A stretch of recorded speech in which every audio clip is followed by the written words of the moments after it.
तथा जन्म जन्मांतरों से कुल मालिक से बिछड़ी आत्मा को परमात्मा से मिलाने के लिए जो समय समय पर श्री मुख से प्रवचन फरमाए गए हैं वे अमृत उपदेश में चरितार्थ हैं।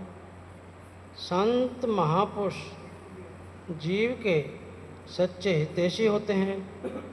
वे अपने प्रवचनों द्वारा आंतरिक जिज्ञासा में नवीन उत्साह भरते हैं। चेतावनी भरे सत उपदेशों से सुप्त प्रेरणा को जागृत करते हैं ताकि मन माया के अंधेरे में जीव भटक न जाए। 84 लाख योनियों की यंत्रणाओं एवं दुखों से निकलकर सुदुर्लभ मानुष जन्म की प्राप्ति हुई। पुनः उन्हीं दुखों को सहन न करना पड़े, पुनः उसी 84 लाख योनियों के गर्त में न गिर जाए, इसी हेतु अनवरत प्रयत्नशील रहते हैं। काल और माया के चक्र से बचाने तथा माया की चकाचौंध में अशांति, दुख, परेशानियों से छुड़ाने के लिए अथक परिश्रम करते हैं। यही महान उपकार एवं विशेष कृपा है। संत महापुरुषों के अमृतमय प्रवचनों को पढ़ सुनकर जीवन में नया उल्लास भर जाता है। आंतरिक खुशियों को पाकर जीवन में नया रंग छा जाता है।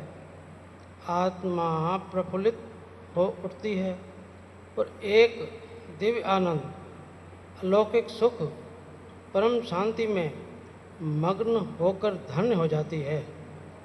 इससे बढ़कर परमार्थ एवं परोपकार का ज्वलंत प्रमाण अन्य कहीं नहीं हो सकता। प्रेमी गुरुमुख जिज्ञासु युग युगांतरों तक जीवन की सच्ची राह पर बढ़ते जाएं, आत्म ज्ञान के अमूल्य धन से माला माल होते रहें और मानुष जन्म के लक्ष्य को पाकर कृतार्थ हो जाएं।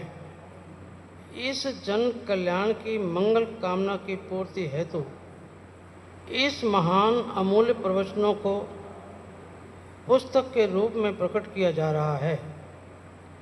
इसे पढ़कर जीवन की सच्ची मांग को पूरा करें, आत्म उन्नति के पथ पर अग्रसर होकर रूहानी प्यास बुझाएं और मानव जन को सार्थक बनाएं। इस पुस्तक में श्री सद्गुरु दाता दयाल जी, श्री पंचम पातशाह जी महाराज के कुछ एक प्रवचन उपदेश दिए जा रहे हैं। शेष यथाक्रम प्रकाशित किए जाएंगे। सत्संगी, प्रेमी, गुरुमुख एवं भक्ति के अभिलाषी जिज्ञासु इस महान उपकार एवं उपहार को पाकर कृतज्ञ हों। इन दिव्य अमूल्य उपदेशों पर मनन आचरण कर आत्म कल्याण के मार्ग पर बढ़ते जाएं तथा मानव जन के लक्ष्य को पाकर कृतार्थ हो जाएं। मानव जन्म का लक्ष्य मानव तन को पाकर इस शरीर का भरण पोषण एवं इसके सुख आराम में लगे रहना और अपनी वास्तविकता को भूल जाना, ये इंसान के लिए बड़ा भारी नुकसान है।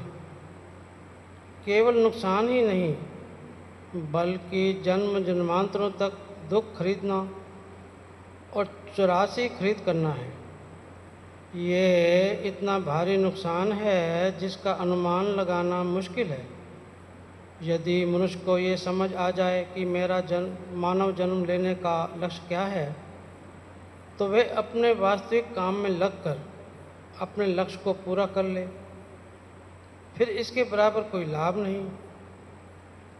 एक साधारण मनुष्य धन पदार्थ, माल मलकियत, मान मर्तबा, इज्जत हुकूमत के लाभ को ही लाभ समझता है।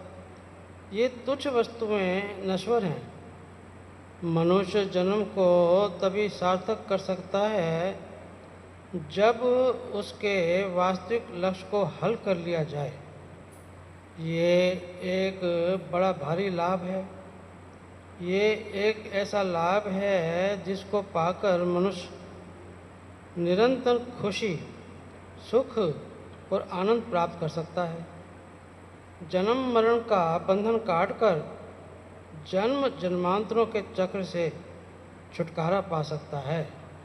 बोलो जयकारा, बोल मेरे श्री गुरु महाराज की।